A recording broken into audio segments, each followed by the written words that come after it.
aqui e compartilhar com vocês um pouquinho da minha experiência. Eu pensei em falar por uns 15 ou 20 minutos, só para dar uma ideia do que eu fiz na minha vida, e aí abrir para vocês perguntarem o que quiserem. Tá? E também já vou pedir desculpa pelo meu português, porque eu já estou tantos anos fora do Brasil que de vez em quando a coisa está meio enferrujada. Eu sou originalmente de Porto Alegre, saí do Brasil em 84. Pela cara de todo mundo eu posso ver que a maioria de vocês nasceu depois disso. E eu saí do Brasil para fazer doutorado, fui para a Alemanha, fiz doutorado na área de banco de dados e inteligência artificial, o que hoje em dia é considerado Big Data, naquela época se chamava com outros nomes. E quando estava de malas prontas para voltar para o Brasil, recebi uma proposta para ficar liderando um projeto de pesquisa grande na universidade e ser contratado como professor. Aí resolvemos ficar mais um tempo na Alemanha, ficamos mais 2 anos, novamente quando estava com mala pronta, já tinha até assinado contrato de trabalho aqui no Brasil, eu recebi um convite para ir trabalhar no centro de pesquisa da IBM na Califórnia, o laboratório de Almaden, que naquela época, na década de 80, 90, era o centro de pesquisa mais renomado que existia no mundo. Então, não tinha como recusar a proposta de passar 2 anos na Califórnia, cancelei o contrato de trabalho no Brasil, fomos para a Califórnia, e aí, embora era inicialmente para mim ficar só 2 anos, terminou se tornando o resto da minha vida. Eu trabalhei quase 17 anos na IBM. Desses 17 anos, a minha carreira pode ser dividida em trabalhos em 3 áreas distintas. 1/3 da minha carreira foi trabalhando em pesquisa, 1/3 em desenvolvimento de produtos novos da IBM, tanto como desenvolvedor, também como gerente de desenvolvimento e depois como diretor de vários produtos. E 1/3 da minha carreira na parte gerencial. Eu virei executivo, fui por muito tempo que a IBM considera um General Manager. General Manager é o cara que tem responsabilidade por uma business unit, tem responsabilidade não só pelo desenvolvimento e lançamento do produto no mercado, mas obviamente pelas vendas, faturamento e assim por diante. Eu saí da IBM, obviamente que com a IBM eu tive uma experiência bastante grande na área empresarial, né, por isso que a IBM atua. E no começo de 2007 eu fui contratado pelo Google. Eles estavam procurando uma pessoa com experiência em desenvolvimento e pesquisa que tivesse muita visão de cultura, de diferentes culturas, alguém que já tivesse morado fora dos Estados Unidos. Eu fui contratado para fazer a expansão dos centros de pesquisa e desenvolvimento do Google fora dos Estados Unidos. Naquela época, mais ou menos em 2006, a Google chegou à conclusão de que ia ser muito difícil dos Estados Unidos suprir a necessidade de pessoal técnico deles. E que então precisavam abrir novos centros de desenvolvimento fora dos Estados Unidos para poder contratar um número suficiente de engenheiros que eles precisavam. E então estavam procurando alguém para fazer isso. Eu fui contratado, passei 6 meses trabalhando na matriz, em Mountain View, na Califórnia. E aí eu me mudei para a Suíça. Trabalhei 5 anos e meio da própria Suíça. Né? Nesse período eu abri vários escritórios de desenvolvimento e pesquisa para o Google, a grande maioria na Europa, mas alguns no Oriente Médio e alguns na Ásia. E obviamente que o objetivo desse trabalho era definir que projetos iam ser feitos, que produtos iam ser desenvolvidos por esse grupo, que componentes de produtos existentes do Google seriam controlados por esse pessoal e assim por diante. Em 2009, eu comecei, de livre e espontânea vontade, um trabalho na África. Né? Eu cheguei à conclusão de que a Google poderia influenciar a velocidade pela qual a internet penetrava em determinados países, principalmente os países emergentes. E como naquela época dinheiro não faltava dentro do Google, não existia nem a noção de budget, eu comecei a pegar parte da grana que eu tinha e comecei a fazer uns protótipos na África, tentando ver se a gente conseguia influenciar a velocidade de crescimento da internet na África. Em 2010, aí eu resolvi apresentar os primeiros resultados desse trabalho para o Eric Schmidt, que era o CEO na época, né, e mostrando claramente que os projetos que a gente estava fazendo na África aumentavam a velocidade de crescimento vertiginosamente. Se a curva de crescimento era assim, a partir do momento que a gente começava a lançar aqueles projetos, a coisa ficava dessa forma.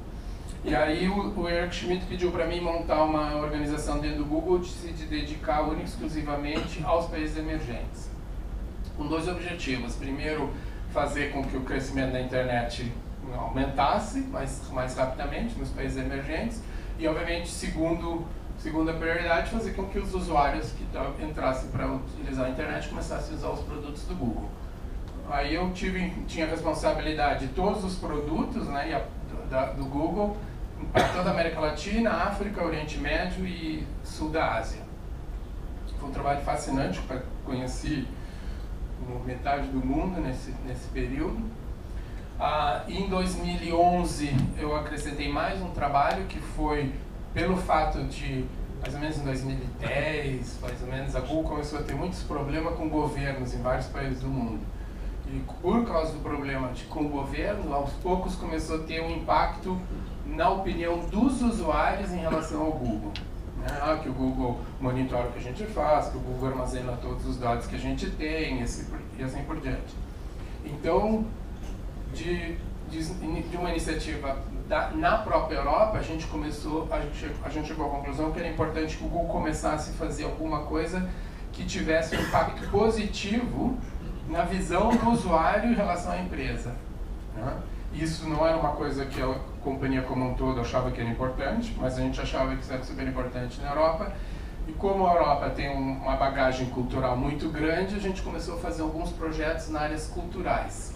E uma das primeiras coisas que fez foi fazer parcerias com museus, onde a gente digitalizava o conteúdo dos museus, colocava na internet, nos sites dele, de forma que, por exemplo, você poderia fazer uma tour virtual de um determinado museu. E aí, mais tarde, isso aí teve um baita de um sucesso, e aí eu criei o Google Cultural Institute, que hoje existe em Paris, e aí esse projeto cresceu e se tornou um projeto mundial. E a partir disso, a partir de 2011, então eu fiquei também responsável por todos os projetos culturais do Google no mundo todo. Em final de 2013, a gente decidiu, o Larry, na realidade, decidiu que o trabalho dos países emergentes deveria passar como responsabilidade das unidades de negócio do Google. Aí eu desmantelei a minha organização, transferi os projetos e o pessoal todo para as diferentes unidades de negócio, e aí eu cheguei à conclusão, maravilha, está o momento perfeito para mim me aposentar. E aí saí do Google em meados de 2014, fazem exatamente um pouquinho mais de 3 anos agora. Desde que eu me aposentei no Google, o que eu faço? Eu faço praticamente 3 coisas. Eu sirvo de advisor para empresas. No começo eu servia de advisor para empresas de qualquer lugar do mundo. Hoje em dia eu só faço para empresas de países emergentes, por 2 motivos. Primeiro, porque eu tenho uma opinião, eu acho que existe muito talento nos países emergentes, existe muitas empresas com excelentes ideias, só que eles não têm a infraestrutura que você tem no Vale do Silício. O que eu quero dizer com isso? Gente com experiência, que dá conselhos, já pessoas com que eles têm acesso para tirar dúvidas e assim por diante. Para mim é uma das... E também, obviamente, os investidores com a experiência que você tem no Vale do Silício. Fora isso, eu acho que o que existe no Brasil, Indonésia, África e assim por diante, já existe também no Vale do Silício. Então, eu acho que o impacto que eu posso ter no mundo pode ter um valor muito maior me dedicando a empresas desses lugares do que uma empresa no Vale do Silício que tem acesso a 10 caras que têm uma experiência parecida com a minha. E o segundo motivo é porque eu trabalhei tanto tempo na parte dos países emergentes e eu quero provar para o Larry que existe a possibilidade de uma empresa de presença mundial sair de um lugar que não seja do Vale do Silício. E eu realmente acredito que isso é possível e faço questão de provar para ele que eu estava certo e ele estava errado. Segunda coisa que eu faço um monte de trabalho voluntário. Eu estou de CEO de uma empresa, de uma instituição de caridade que faz trabalho na Tanzânia, faz trabalho na Indonésia, nas Filipinas e alguns outros lugares do mundo. Esse é o segundo terço da minha vida, e o terceiro terço é aproveitar a vida. Passeio, viajo com a minha mulher, cuido dos netos e assim por diante. Então é como eu gasto o meu dia a dia. Aqui no Brasil eu sou advisor de 3 empresas. Até maio, junho desse ano eu servia de advisor para a iBricks, que é um dos investidores aqui do Brasil. A gente não estendeu o meu contrato, agora eu tenho somente 3 empresas aqui no Brasil. Tenho 2 no Quênia, 3 na Indonésia, 1 nas Filipinas, 1 na Suíça, 1 na Inglaterra. Acho que é isso. Então, isso eu acho que dá para dar uma visão geral do que foi a minha carreira. Você pediu para mim falar um pouquinho a respeito de escalabilidade de produtos, né? O que eu vejo assim quando...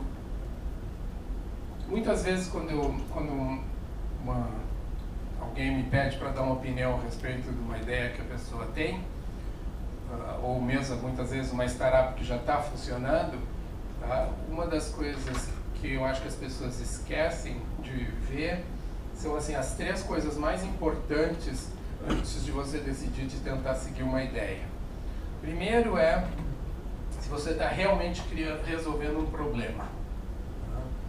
Se você não está resolvendo, você pode até estar resolvendo um problema, mas é um problema que não é um problema tão grande que o cara vai modificar a maneira com que ele se comporta no dia a dia. Em outras palavras, como se diz em inglês, tem que ser um baita de um pain point. Tem que ser realmente um problemão para a pessoa realmente ter interesse em usar um produto, mudar a maneira de operar, mudar a maneira de tentar resolver esse problema. Essa é a primeira pergunta.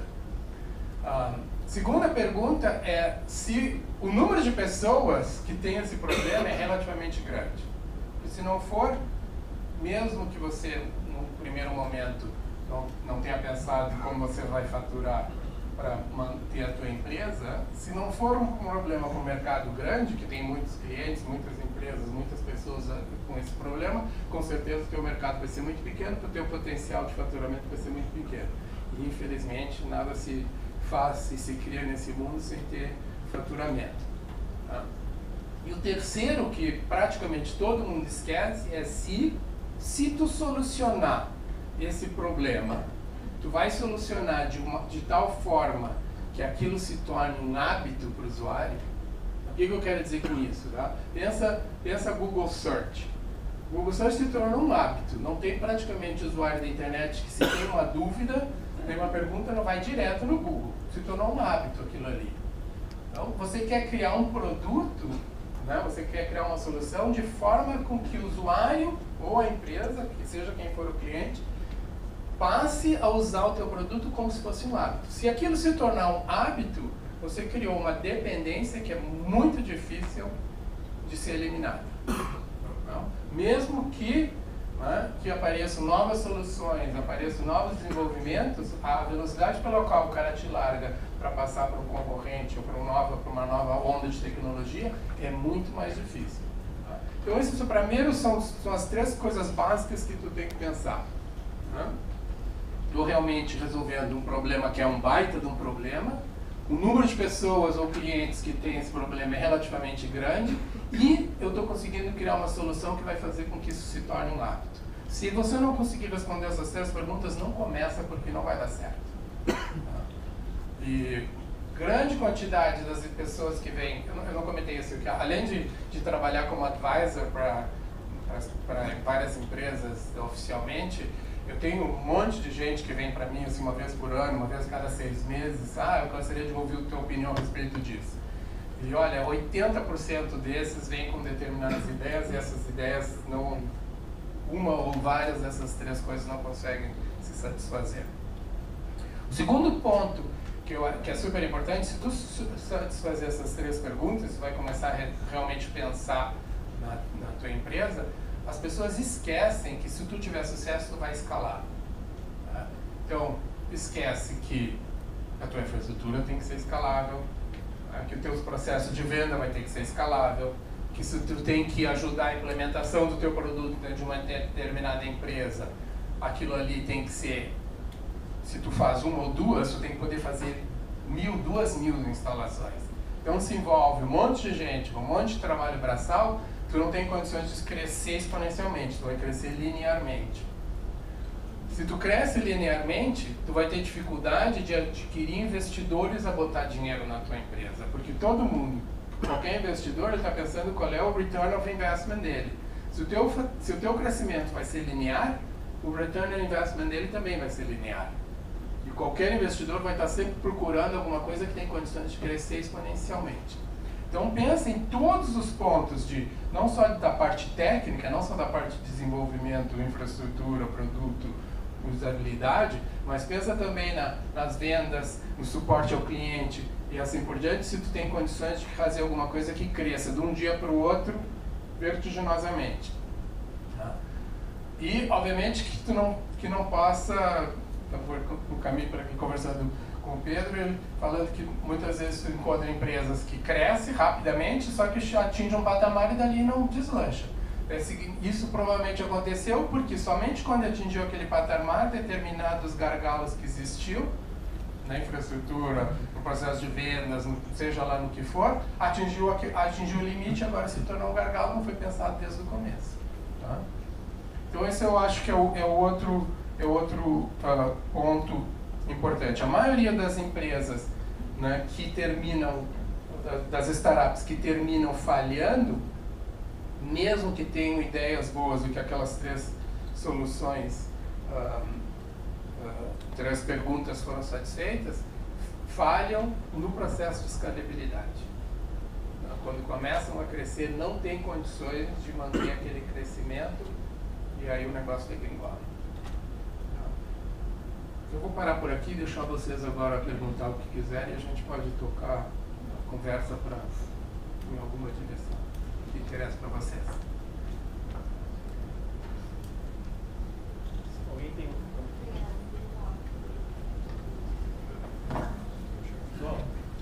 Bom, a gente chegou nem a se apresentar, eu e o Pedro organizamos o meetup aqui.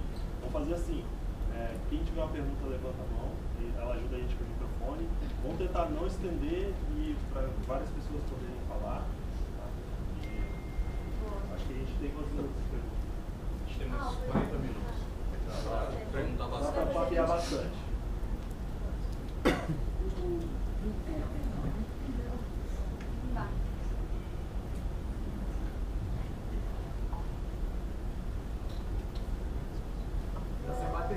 Ó, como quiser levantar, eu acho que dá para ouvir todo mundo. Né? Se vocês quiserem levantar e falar também serve. Tá gravando, Foi, Gabi. Foi. Tá, ok. O Google tem um slogan interessante do No Evil. Eu sempre achei isso curioso, viu? Até uma piadinha hoje no negócio.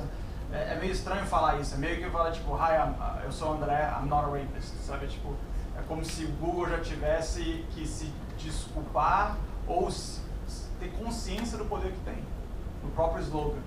Quanto isso permeia o espírito da empresa? Isso é uma coisa que afeta? O slogan da Google, né, já existe desde os primeiros dias da Google. Não foi uma coisa que foi definida depois que a Google cresceu e começou a ter, digamos, problemas por se tornar uma potência na área de tecnologia. Eu acho que tem muitas interpretações a respeito disso. Uma delas é de que a Google procura não fazer nada que tente segurar o usuário aos produtos da Google. A Google procura não fazer nada cujo único objetivo é aumentar o faturamento. Em outras palavras, se você vê a filosofia da Google, sempre está o foco principal o usuário.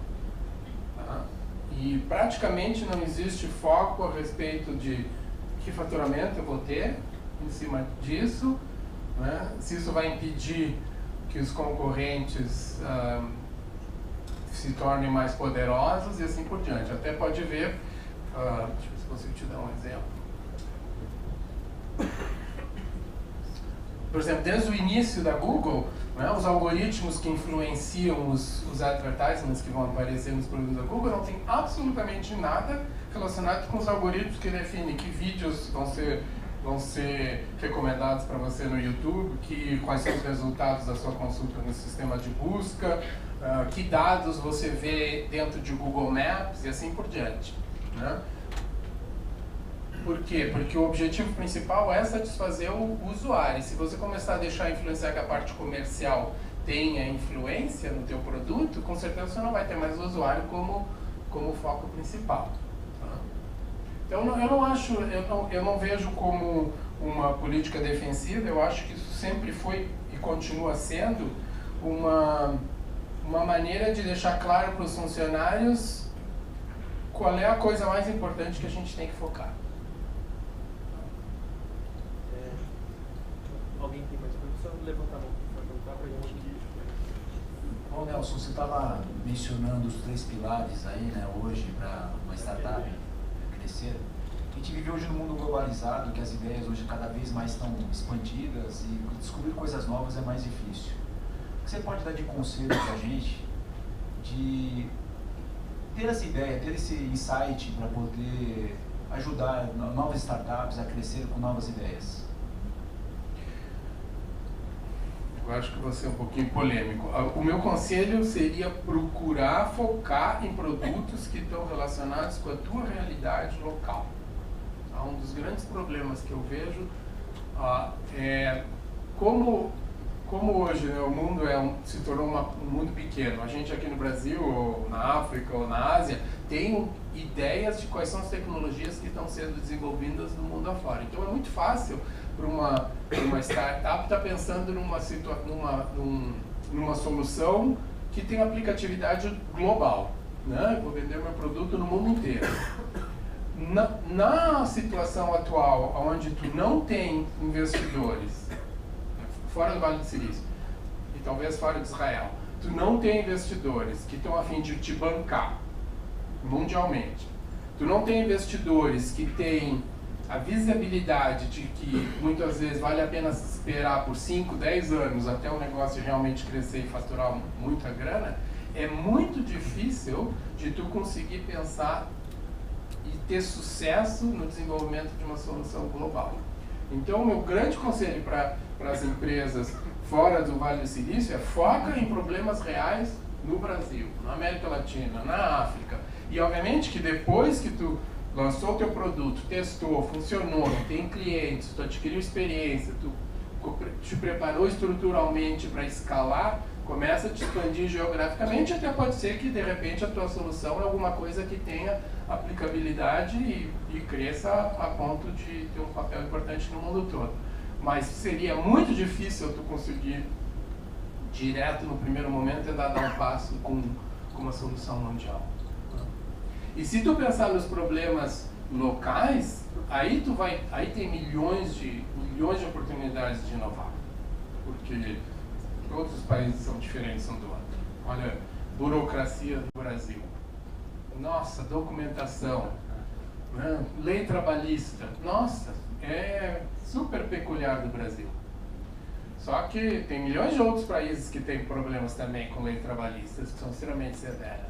Então, de repente, se tu conseguir resolver, criar produtos que melhorem essa área aqui no Brasil, de repente tu consegue, né, te expandir internacionalmente resolvendo o mesmo tipo de problema, obviamente de uma maneira diferente, que provavelmente vai ser a solução diferente, mas tu vai ter um expertise muito maior do que tu tentar competir com uma coisa que qualquer um no Vale do Silício, por exemplo, poderia fazer. Pegando esse gancho do que você falou, eu queria saber qual é a sua opinião sobre Quarta Revolução e área pós-digital. O que você quer saber especificamente? Eu quero saber, assim, até você estava falando a respeito de legislações, de tudo que envolve, na minha opinião, a Quarta Revolução, né? Porque para que possa acontecer todo esse mundo digital, para que tudo isso possa acontecer no futuro, né? Esses carros conectados, tudo isso, toda essa legislação precisa acontecer, né? Tudo precisa ser viabilizado no Brasil, digamos.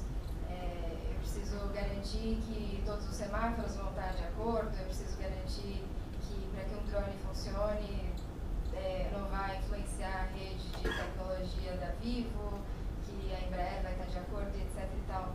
Qual que é a tua opinião sobre esse momento? Se você acha, né, que a gente está vivenciando isso, se as empresas estão preparadas para isso? Olha, eu acho que a gente tem 3 desafios, tá? O primeiro desafio é o próprio desafio do usuário. Eu não acho que a população do mundo como um todo está preparada para isso, né? E eu acho que talvez a geração mais jovem que já está crescendo, sendo expostas à tecnologia, tem uma forma de adaptação muito diferente da geração mais velha. Porém, é a geração mais velha que comanda os países do mundo e as grandes empresas. Então, obviamente que vai existir uma enorme resistência do ponto de vista do usuário.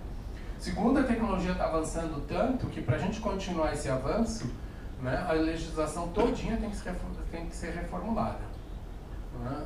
E diferente de outras áreas, ou diferente até mesmo do desenvolvimento da tecnologia até o momento, ela podia acontecer sem envolvimento do governo. Google não precisa de nada do governo para criar YouTube, para criar search e assim por diante. Agora, no momento que quiser colocar carro que anda sozinho na estrada, a legislação vai ter que ser mudada. No momento que você quiser drones andando aí pelo espaço, a tecnologia a legislação vai ter que ser mudada. E os governos andam muito devagar, tá? Então, a não ser que os governos permitam que a indústria, né, que as empresas comecem a andar mais livremente sem uma legislação, que foi o que aconteceu na internet. Até hoje a internet não tem legislação nenhuma na internet, né? É tudo bom senso e acordo entre as empresas, né? É a política do Google que define quando eles acham que tem que tirar um conteúdo do YouTube. Não tem uma lei do governo que diz esse tipo de conteúdo vai ser retirado. Em compensação, existem leis que diz o que a televisão tem que fazer, o que o rádio tem que fazer em termos de conteúdo, né? Então, o avanço tecnológico que a gente viu nesses últimos anos, até certo ponto, aconteceu justamente porque o governo não se meteu. Só que agora a gente está chegando num ponto que nós estamos atingindo áreas que já existe legislação. Então, não tem como continuar avançando, a não ser que a legislação mude. Então, eu acho que naturalmente a coisa vai desacelerar porque os governos não vão andar na velocidade que vai acontecer. E o terceiro grande problema, que a gente fala muito pouco a respeito, está muito relacionado à área de segurança, né? Eu acho que um dos grandes desafios tecnológicos que a gente tem é a área de segurança, né? E a tecnologia pode esbarrar justamente por causa disso. A quantidade de hackings e gente penetrando máquina e sacaneando e tirando o computador fora do ar, e assim por diante, é impressionante, tá? E cada vez mais, com a adaptação, com o uso da tecnologia em carros, em aparelhos dentro da sua casa e assim por diante, a oportunidade de se criar coisas maldosas aumenta muito mais. E, infelizmente, nós todos como usuários não estamos conscientes disso. Ou se a gente está consciente, não dá bola. Quando você compra um celular, a última coisa que tu pensa é qual é o nível de segurança daquele celular. A gente paga pela velocidade, ser bonitinho, que aplicativos que rodam e assim por diante. Ninguém se pensa, pô, isso aqui vai ser seguro, vai ser menos hackeado, mais hackeado. Se a gente não pensa nisso, por que as empresas que constroem celular vão pensar em construir um celular mais seguro? Não acontece, né? Então, enquanto o desenvolvimento tecnológico continuar sem uma preocupação de segurança e o usuário não começar a fazer pressão de que segurança é extremamente importante, a oportunidade de criar problemas vai ser cada vez maior. E aí vai ter um desastre, e vai ser um desastre muito feio, muito grande, e aí a coisa eu acho que vai dar para trás.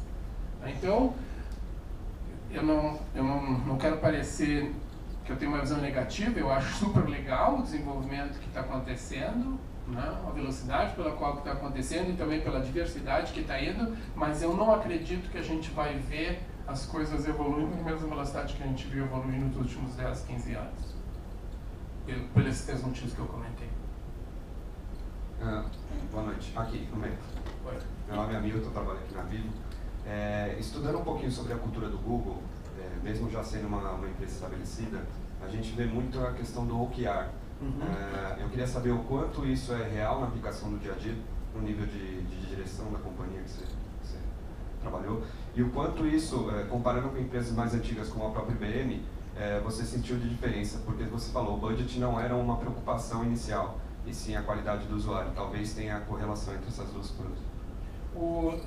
Praticamente, cara, tudo que tu ouve, a Google é uma empresa extremamente transparente. Tá? O que você ouve, se veio da Google, né? Se alguma coisa você ouve que veio da Google, você pode acreditar que é verdade. Tá? Eu nunca vi a Google fazer BS, como se diz em inglês. Né? E não acredito que a empresa tenha mudado nesse ponto. Os OKRs funcionam maravilha, perfeitamente. Os OKRs são, para quem não sabe, OKRs são objetivos, no caso do Google, trimestrais, né, que os funcionários definem. Por exemplo, eu vou definir que nos próximos 3 meses eu vou fazer isso, vou fazer aquilo outro. Aí é revisado pelo gerente e aprovado, e aquilo ali se torna as tuas metas para os trimestres. A Google é uma empresa extremamente transparente. No final do trimestre, você se autoavalia. Então você diz, eu acho que isso que eu ia fazer, cumpri em 70%, não consegui fazer os outros 30% por causa disso. Isso aqui eu consegui fazer 90%, faltou 10% por causa disso. Isso aqui eu fiz só 30% e por causa de tal motivo. Claro que daí depois o teu gerente vai te avaliar. Né? As outras pessoas dentro do Google, todas têm condições de ver a tua autoavaliação. Eles não têm condições de ver a avaliação que o gerente deu para você. Isso é uma maravilha, porque acaba com a baboseira. Ele acaba com gente tomando crédito de trabalho que ele não fez, gente inflando as coisas que ele fez, porque, porra, todo mundo está vendo. Todos os teus colegas de trabalho que sabem exatamente o que você fez no dia a dia têm condições de enxergar aquilo ali. Então obviamente, pelo fato de ser trimestral, tem uma velocidade de execução e uma velocidade a coisa tem que andar rapidamente, porque a cada 3 meses você vai mudar aquilo ali. Né? Então tem também essa vantagem. Boa noite. O Elon Musk, ele coloca como uma das principais ameaças para a humanidade no futuro a própria inteligência artificial.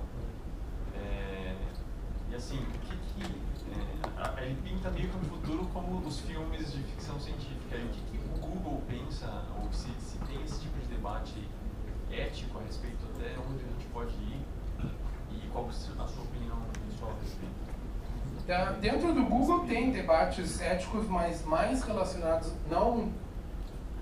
deixa eu dar um passo atrás aqui. A Google não é uma empresa que pensa muito em filosofia. Tá? Em outras palavras, os debates que existem do Google são muito específicos em coisas concretas. Tá? Então, por exemplo, os debates éticos que existem do Google é relacionado a coisas específicas aqui dos produtos. Deixa eu dar um exemplo bem típico, um exemplo bem concreto. Quando você começa a digitar alguma coisa na consulta do Google, ele te dá já consultas relacionadas àquilo ali. Aquilo ali foi implementado pelo meu time, foi implementado pelo time Israel. Tá? E tanto que antigamente se chamava Suggestions, Google Suggestions. Depois nós tivemos tanto problema com a empresa por causa disso que a gente resolveu mudar o nome. Tá? O que aconteceu? Logo que nós lançamos isso no mercado, tá? Em questão de 1 ou 2 semanas, quando o cara começava a digitar Why Black, a primeira coisa que aparecia era Why Black People, e na Inglaterra, Why Black People are ugly. Tá? Criou um baita do problema ético, porque aquela sugestão estava sendo gerada porque era a consulta mais popular como aquelas palavras. Tá? Por outro lado, pelo fato de tu fazer a sugestão, tu está incentivando aquela consulta a ser feita, porque muitas pessoas que talvez não tinham a intenção de fazer aquela consulta, no momento que vê aquela sugestão, vão deixa eu ver isso aqui também, certo? Então criou um problema interno, e aí teve montes de debates, éticos dentro do Google, o que a gente faz, né? E aí chegamos à decisão de que qualquer coisa que fosse racista, discriminatória, pedofilia, não me lembro mais as outras coisas, seriam eliminadas. Então se criou primeiro foi um sistema de inteligência artificial, depois passava por uma filtragem dos seres humanos, onde se eliminava determinados tipos de sugestões. Então os debates éticos que existem no Google são muito específicos a esse tipo de coisa. E em termos de inteligência artificial, existe um monte de investimento dentro da Google, praticamente não só dentro do Google, praticamente todas as grandes empresas de tecnologia no momento. O cara que acabou o mestrado ou doutorado em Machine Learning nos Estados Unidos tem 200 ofertas de emprego, que são as áreas mais concorridas no momento. Mas eu não acredito que exista grandes debates nem dentro do Google, nem dentro, né, das empresas como um todo, de quais as implicações éticas ou as implicações na sociedade que esse tipo de tecnologia vai ter. Claro que enxergo. Né? Se inteligência artificial tiver um baita de um sucesso, nós vamos ter uma nova revolução tecnológica. Cada vez que o mundo passou por uma revolução tecnológica, né, olha os dados da revolução industrial, e cada vez que se tem uma revolução no mundo, o número de empregos diminuiu vertiginosamente. Né? Com a revolução de tecnologia nos últimos anos, novamente uma redução do número de empregos. Com a inteligência artificial vai ser mais uma nova redução do número de empregos. Como a gente vai resolver o problema? O ser humano, hoje em dia, a sociedade funciona baseado no fato de que você vai acordar de manhã, se você é adulto, você vai acordar de manhã com o objetivo de trabalhar para trazer dinheiro para casa e sustentar. Toda a nossa filosofia, toda a nossa sociedade funciona nesse sentido. Como é que as sociedades vão se estruturar se não vai ter emprego para todo mundo? Né? Como vai ser resolvido? Que tensões né, que você vai ter dentro da sociedade? A Europa já está lidando com esse tipo de problema há muito tempo. Tem países na Europa que a taxa de desemprego não baixa de 12%, 15% há 10, 20 anos. Né? Então se criou norma de uma infraestrutura social para poder manter esse pessoal, treinamento, ensinar o cara para pegar um novo emprego e assim por diante. Olha os problemas que a gente está tendo nos Estados Unidos no momento, justamente por causa da queda de padrão de vida dos americanos no Midwest, comparado com o padrão de vida dos americanos na costa leste e na costa oeste. Por que você acha que Trump foi eleito? E esse problema só vai tender a piorar com o aumento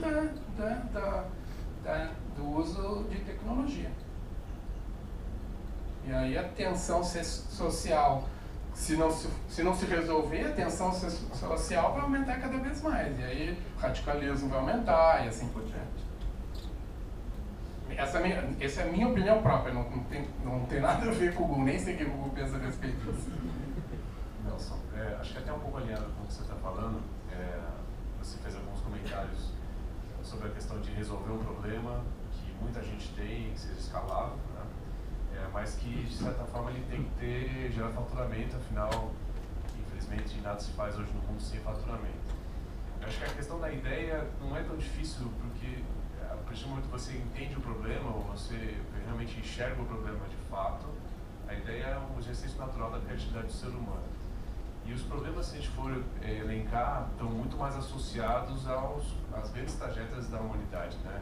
Então, alimentação, saúde, violência de maneira geral, que historicamente não são itens muito alinhados ao faturamento. Né? A gente investe muito mais em aplicativos para deixar a foto bonita do que resolver os reais problemas.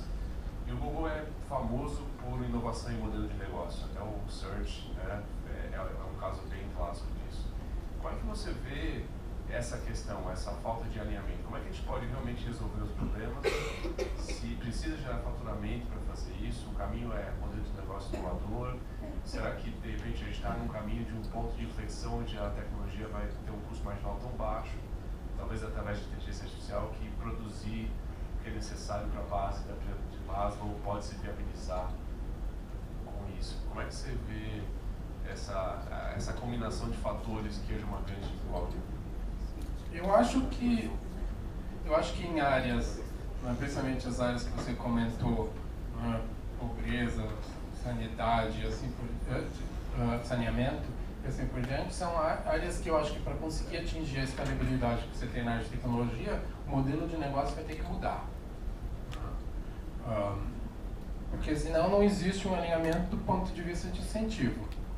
Tá? Eu já esqueci mais a tua pergunta. A tua pergunta? É justamente esse ponto, assim, como é que a gente alinha o interesse econômico com os problemas que realmente precisam ser resolvidos? É uma mudança de modelo de negócio? Tecnologia, agora me lembro. matemática zero? Mas mesmo que você consiga, claro, que se você conseguir inovar e mudar o modelo de negócio de forma com que existe um alinhamento entre a resolução do problema e um faturamento, maravilha, daí o problema está resolvido. Né? Se você não conseguir inovar no modelo de negócio, não tem solução, porque o incentivo, quem vai pagar? Entendeu? A não ser que você use um modelo de non-profit, né? De doações e né? Conseguir dinheiro dado, entregado por outras pessoas, o que é uma possibilidade. E muitos do impacto social que a gente vê no mundo hoje em dia, principalmente a nível de pobreza e saúde e assim por diante, escalaram não porque o modelo de negócio mudou. Escalaram por dois motivos. Primeiro, porque o volume, a tecnologia permitiu com que esses problemas sejam vistos por um maior número de pessoas, né? E com isso o volume de doações aumentou vertiginosamente. Né? Se você olhar o número de dinheiro fluindo em non-profits no mundo tem aumentado. E segundo, que a tecnologia permitiu que essas non-profits tivessem um pouco mais de escalabilidade no trabalho deles. Entendeu? Mas não foi porque o modelo de negócio mudou. Oi,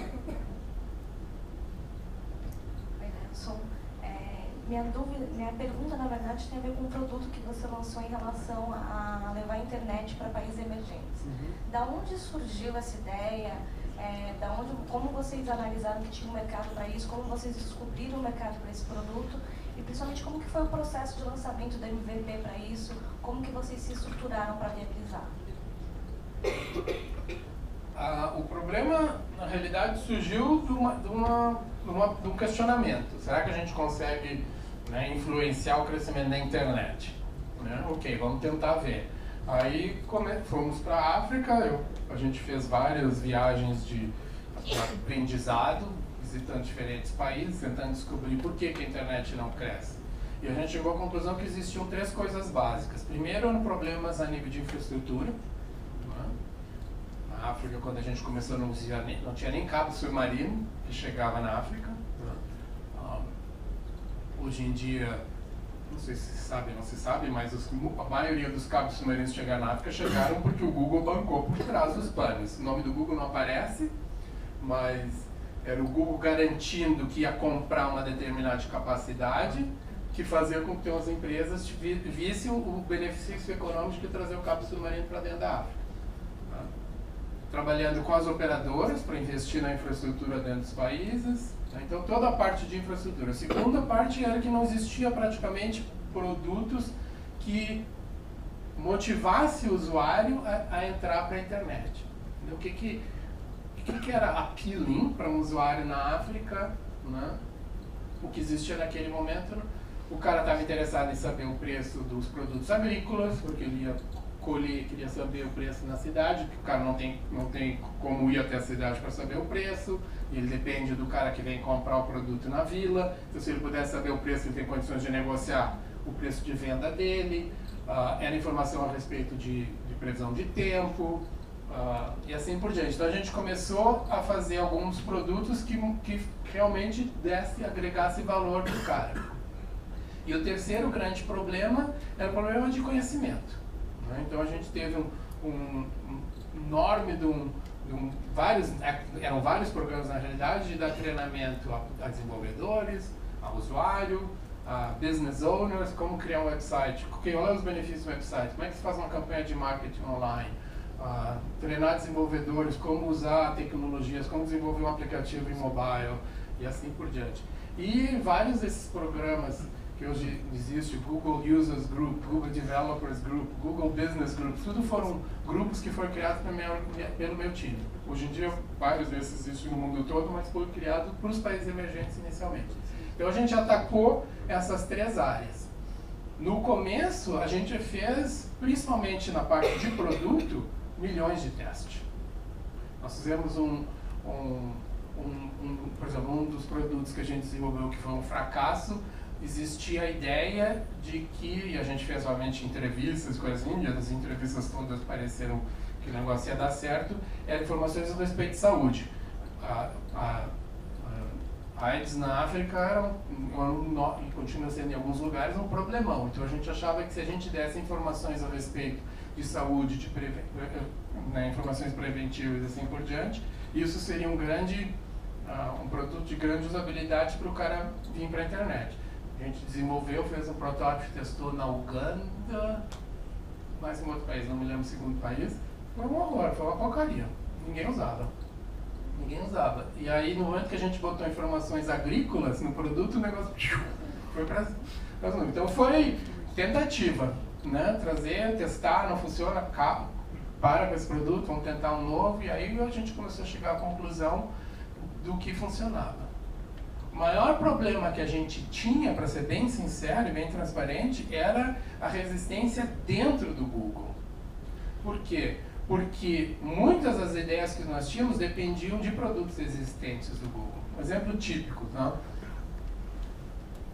Google Maps, extremamente popular nesses países, não existe mapas, né? Para Paquistão, Índia, a África inteira não existia mapa, você não conseguia comprar um mapa. Então, no momento que, como a única coisa que tinha era Google Maps, meu Deus, era o que todo mundo utilizava. Então, uma das ideias que a gente tinha era colocar em Google Maps tudo quanto fosse business. Mas como os usuários, donos das empresas, não têm conhecimento de colocar a empresa dele no Google Maps, nosso programa era a gente botava gente na rua, né?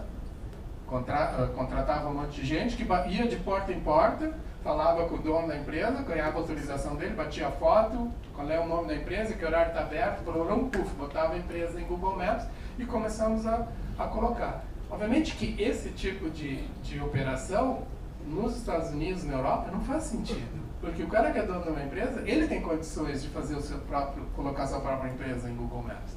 Então, todas as ferramentas que a gente criava para fazer esse tipo de trabalho nos países emergentes, existia uma resistência do time que controlava Google Maps e Mountain View terrível.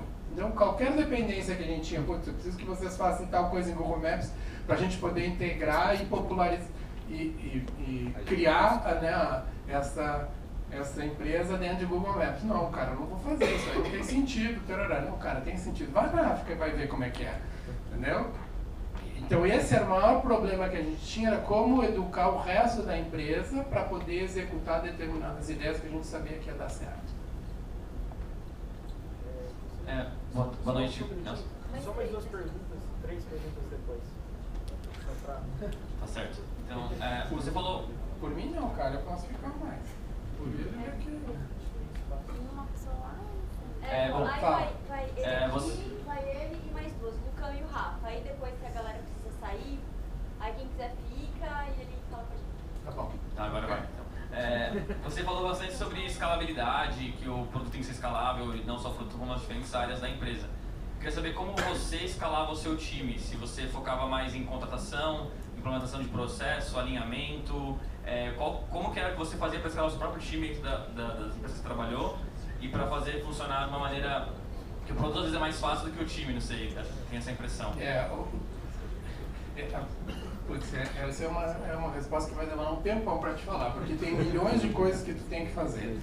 Deixa eu te dar um exemplo. Quando eu entrei para o Google, existiam quase 300 funcionários, né, 300 engenheiros trabalhando na Europa.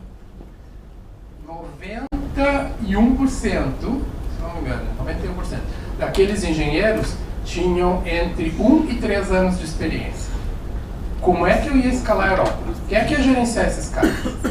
A primeira foi uma briga, porque no Google tudo não existe hierarquia, né? Todo mundo dá palpite, todo mundo acha que sabe de tudo. Então, eu disse, cara, eu tenho 5 funcionários na Dinamarca. Vocês querem que a gente cresça para fazer um laboratório aqui de 200 caras. Quem é que vai gerenciar? Qual de vocês que tem condições de passar a gerenciar? Vou contratar mais 20 amanhã. Alguém vai ter que virar gerente. Quem vai ser? Entendeu? Então, tu tem que olhar experiência. Tu tem que olhar... Tu tem uma distribuição. Eu aprendi com o tempo, nos produtos do Google, a média era um Product Manager para de 10 a 15 engenheiros. Tá? Se é um produto tipo YouTube, que tem muita... que a interface do usuário é super importante, a tendência é ser menos engenheiros por Product Managers e da mesma forma por UX, por professor de UX. Se é um produto com menos importância na interface do usuário, tu pode chegar mais ou menos a 15. Tá? Tu tinha que manter uma porcentagem de em torno de 70 pessoas super jovens, com pouca experiência, e pelo menos 30% de gente com experiência que tu tinha condições de escalar o time. Né? Se eu dobro o número de funcionários, eu tenho condições de criar um novo gerente e assim por diante. Tu tem que criar núcleos de especialização. Tu não pode ter outro problema também que existia. Eu cheguei lá, praticamente tudo quanto era centro na Europa trabalhava em tudo quanto era produto no Google. Né? Aí os caras reclamavam de mim que eles não conseguiam decidir nada. Eu disse, porra, cara, mas olha aqui, ó. Tu tem 2 caras trabalhando em Gmail em Zurich contra 200 caras trabalhando em Gmail em Mountain View. Como é que tu acha que tu vai conseguir opinar e decidir? Nunca, porque tu está competindo com 200. Então, em vez de eu ter, sei lá, 50 produtos que eu estou trabalhando em Zurich, não, nós vamos trabalhar em 2, no máximo. A minha regra era mais ou menos, a cada 50 engenheiros eu podia abrir um novo produto.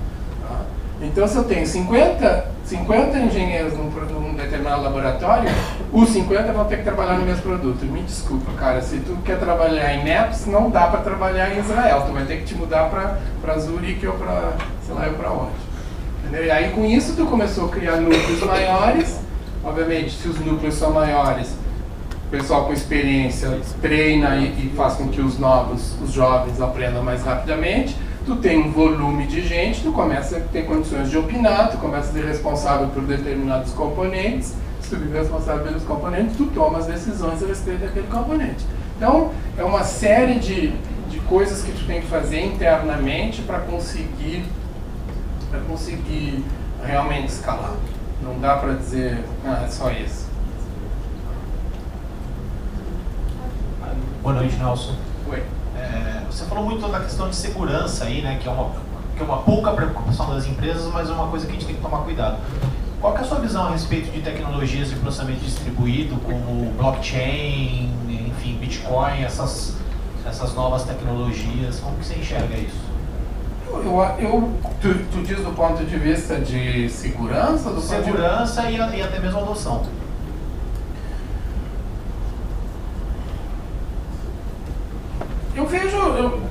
Eu vejo de maneira positiva, mas resolve um determinado problema pequeno, entendeu?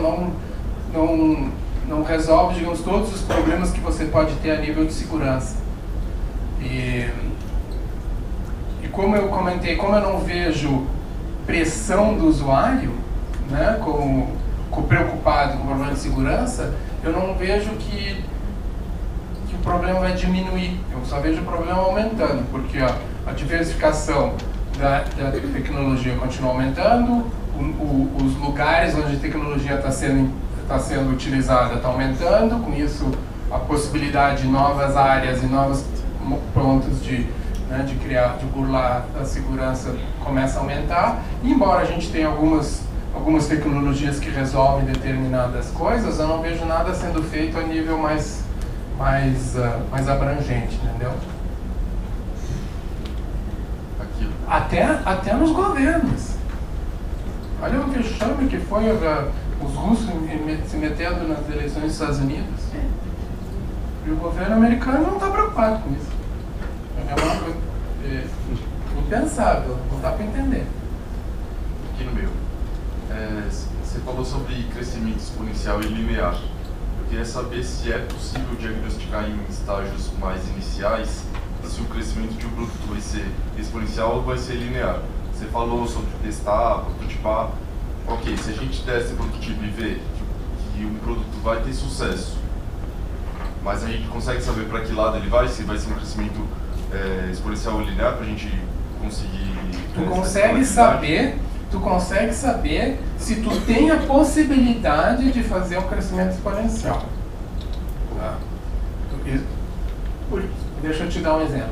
Exemplo tipo, tá? Se a venda do teu produto exige que um ser humano vai fazer aquela implementação, tu nunca vai crescer exponencialmente.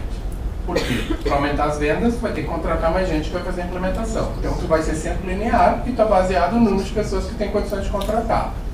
E ninguém até hoje conseguiu descobrir uma maneira de contratar e treinar pessoas de forma exponencial. Então, se o teu produto tem essa característica, tu já sabe que tu não tem condições de crescer exponencialmente. Tá? Então, se tu não conseguir descobrir nenhum fator que vai obrigar o teu produto a crescer linearmente, tu tem a possibilidade de crescer exponencialmente. Agora, se aquilo realmente vai acontecer, não se sabe. Aí vai ser teste.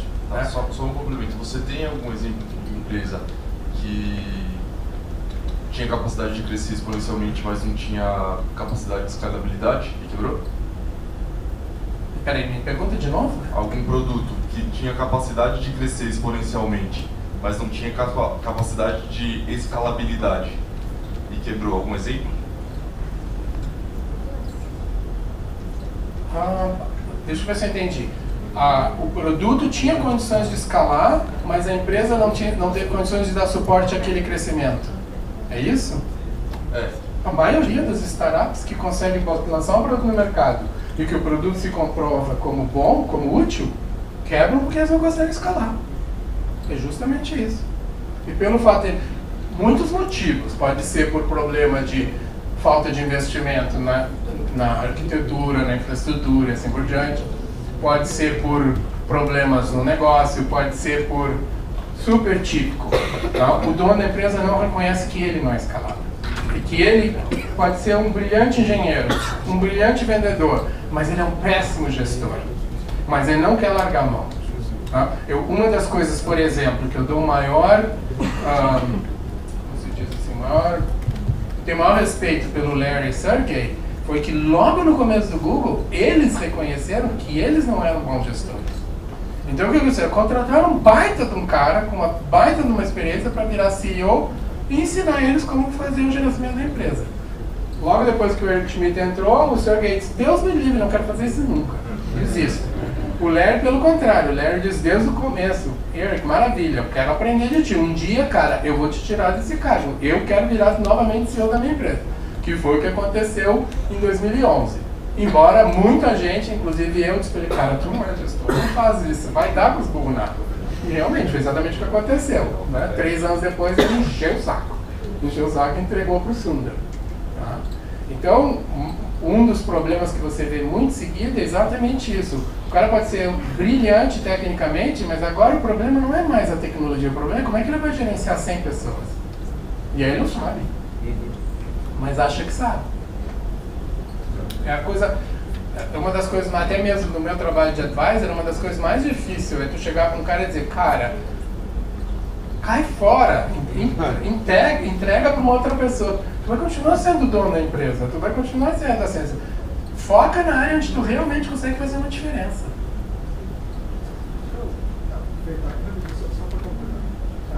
Isso acontece muito com a parte específica do produto em si, né? Porque você está falando aí do nível gerencial mais alto, né? Mas a parte do produto em si, de gestão do produto, você vê acontecer muito também. A pessoa não conseguir enxergar que ela é ótima técnica, mas não consegue, não entende muito bem do produto. A mesma coisa, porque muitas vezes você tem, vamos supor, product managers que são extremamente técnicos. Né? Então, no começo do desenvolvimento daquele produto, o trabalho junto com os engenheiros é extremamente importante. A partir do momento em que o produto foi lançado no mercado, está tendo mais de sucesso e agora o grande problema é a venda, o papel daquele product manager tem que ser muito mais e entender o go-to-market, o processo de venda, o que eu posso fazer no produto para melhorar, para que o ciclo de venda seja mais rápido, para que o tempo de implementação seja mais rápido, e o Product Manager não tem condições de evoluir. Ele não sabe lidar com o vendedor. Engenheiro e vendedor são dois animais completamente diferentes, né? Ele sabe lidar com o cara técnico, mas não sabe lidar com o cara comercial. Então acontece a mesma coisa.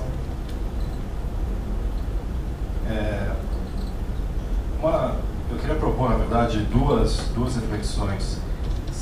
Pegando aquele teu gancho de que não vai haver empregos para todo mundo com a evolução da tecnologia. A tecnologia não deve ser usada para resolver questões sociais que não tragam retorno para quem está por trás investindo no desenvolvimento dessas ideias. Mas que a mesma tecnologia pode ser usada no ramo da saúde para melhorar ou aperfeiçoar o próprio indivíduo, o próprio ser humano, para quem tiver acesso e puder pagar por essa tecnologia, que de alguma forma vai torná-lo mais saudável, mais inteligente e diferente, de fato, melhor do que aquela pessoa que está ao lado porque não teve acesso.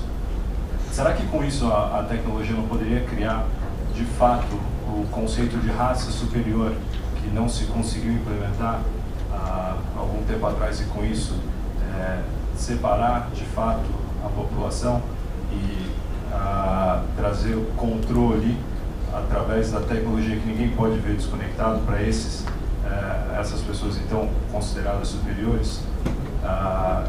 E a segunda reflexão... Eu não entendi nada que tu falou. Com nanotecnologia, assumindo que você possa ser mais inteligente, mais saudável, viver mais, ter menos problemas, se desenvolver de uma maneira diferente que outras pessoas que não têm acesso a recursos financeiros para investir e se desenvolver com o que a tecnologia pode prover, vai transformar as pessoas que têm esse acesso melhores, de alguma forma mais capazes, mais... Mas o que tu está falando, eu não entendo o que tu está falando é diferente do mundo que a gente vive hoje. É porque...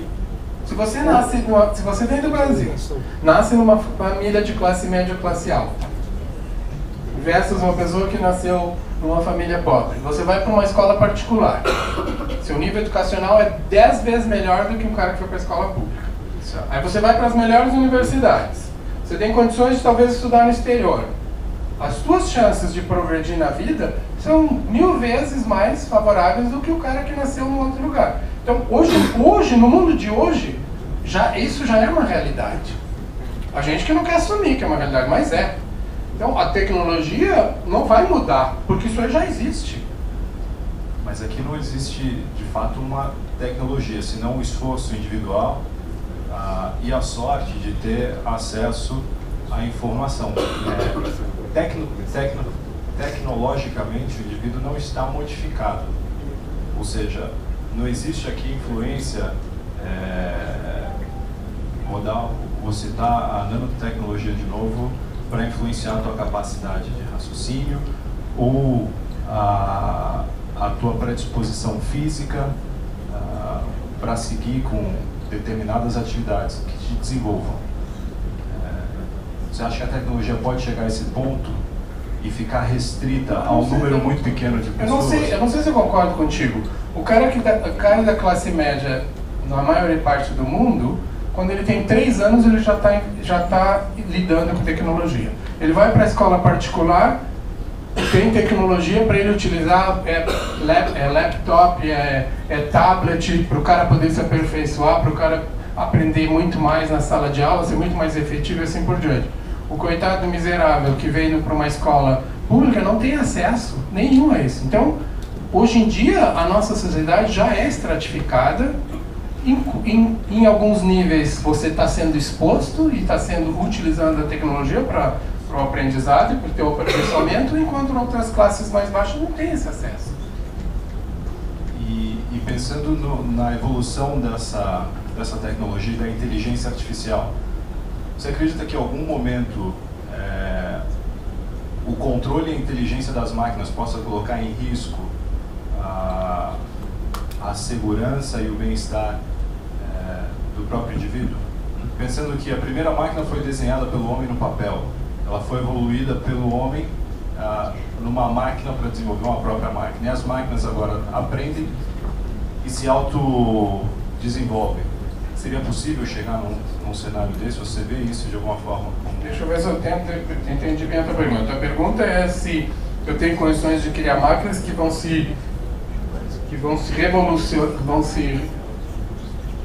virar rebeldes contra os seres humanos, é isso? De certa forma. Eu acho que a gente ainda está há muitos anos a esse ponto.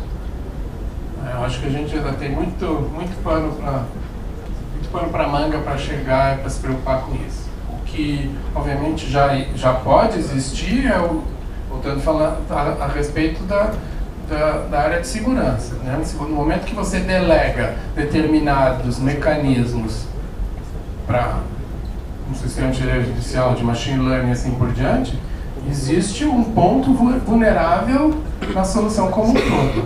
E se você não se preocupar na segurança daquele ponto vulnerável, né, é fácil de uma pessoa fazer, por exemplo, despenque aquilo ali. Nosso sistema de eletricidade no mundo todo está dependendo de computação. O sistema aéreo do mundo todo está dependendo de computadores. Tirar isso fora do ar não é rock science. Então, existe uma vulnerabilidade. Enquanto aquilo era feito 100% por seres humanos, a vulnerabilidade era muito menor. Por quê? Porque envolvia um monte de gente. O único risco que você tinha é todo mundo entrar em greve e não resolver não trabalhar. Mas fora isso, era muito difícil de entrar. Agora, no momento que você entregou tudo isso na mão de determinados computadores, o ponto vulnerável é super fácil de atingir. Então, por isso que eu acho que a segurança se torna muito mais importante. Última pergunta, acho que é você, né, Lucas? Sim, vamos fazer, acho que a gente já está em cima do nosso horário mesmo, que a gente tinha fechado com o time. Fazer a última pergunta para encerrar, e quem quiser ficar trocando ideia, batendo um papo com o Nelson, acho que tem mais um tempinho para a gente fazer um networking, tá? E a gente encerra, fala um pouquinho sobre o pessoal sobre o Meetup, e a gente encerra, tá? Nelson, tem um ponto. Durante muito tempo, as empresas de telecom, elas serviam como infraestrutura para que as empresas de serviços digitais, elas de alguma forma flutuassem por cima disso, tá? Hoje, as empresas de telecom, a gente vê um movimento de se aproximarem mais da proporção de serviços digitais, de conteúdo e tudo mais. Você enxerga que empresas como o Google e a Vivo, em algum pedaço, as empresas de telecom, vão, em algum momento, com uma convergência bastante grande em relação aos serviços digitais? Você acha que, de alguma forma, empresas como o Google ou outras que atuam no Vale, como o Face e outras, veem empresas de telecom como uma ameaça, quando você olha assim, como uma concorrente direta aos produtos que são oferecidos, aos serviços oferecidos para essa empresa? Eu não acho que as empresas de tecnologia veem as empresas de infraestrutura, né, de telecom como concorrentes. Eu acho que é o oposto. Eu acho que as empresas de telecom, eu lidei com um monte de empresas de telecom, inclusive no Brasil, veem as empresas de tecnologias como, porra, eu gasto uma fortuna, né, botando essa infraestrutura, eu tenho um mercado extremamente concorrido, eu tenho milhões de competidores, eu não tenho condições, a minha lucratividade é muito menor, né, porque é um mercado que tem um monte de concorrente, o que eu posso cobrar é limitado, e eu tenho que fazer um baita no investimento para conseguir oferecer. E aí vem os Googles da vida, os Facebooks da vida, utilizam essa infraestrutura toda que eu gastei e tem um modelo de negócio com uma lucratividade colossal, né? Então, como é que eu posso ganhar uma fatia desse mercado? Infelizmente, pelo menos na minha experiência quando trabalhei no Google, eu nunca senti abertura das empresas de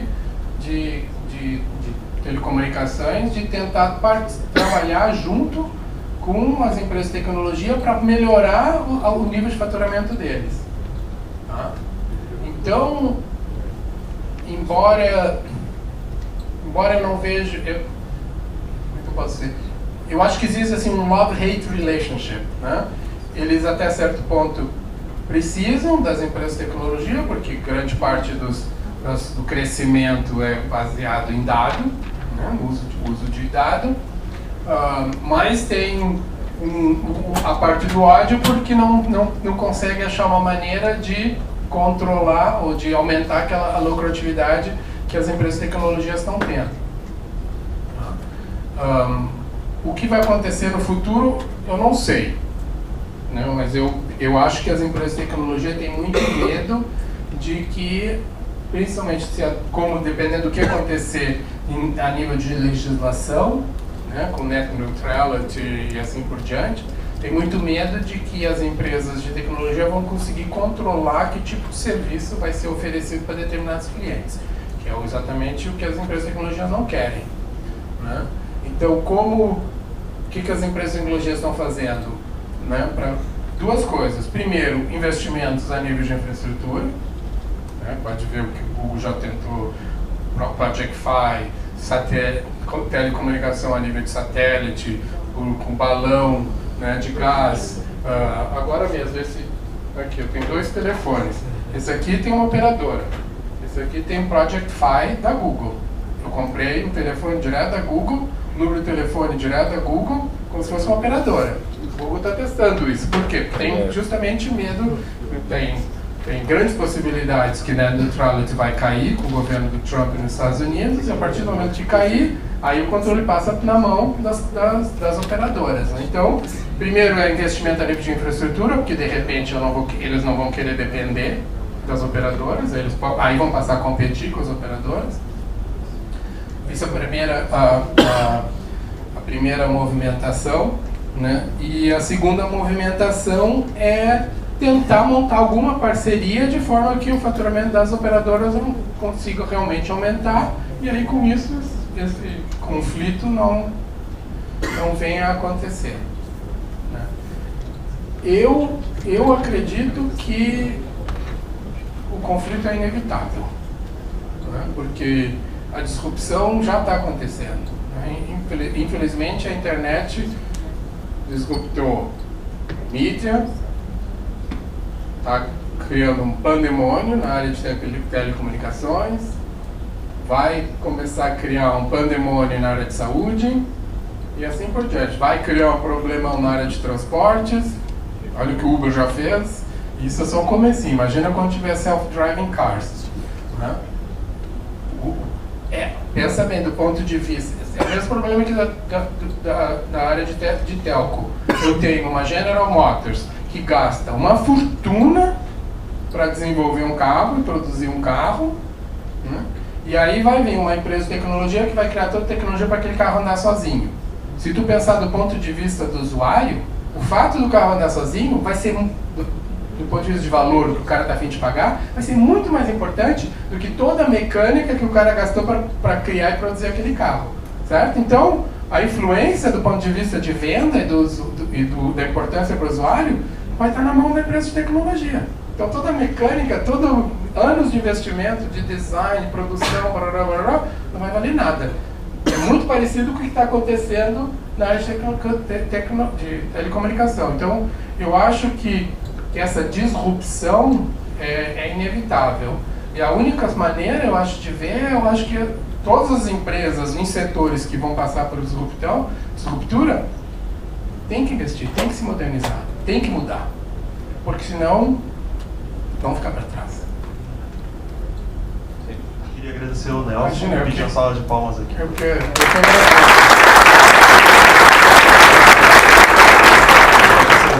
pelo espaço.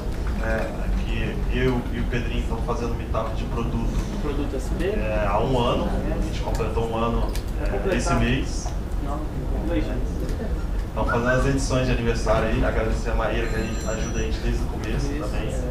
O pessoal lá que não está aqui, mas o Matheus, que ajudou a gente desde o começo também. Todas as empresas que a gente passou, não foram poucas. Cada edição do nosso meetup a gente faz uma empresa que cede o espaço. A gente convida sempre pessoas de mercado para contribuir. É super importante que todos vocês, os que vêm, contribuam lá, comente na nossa plataforma, volte.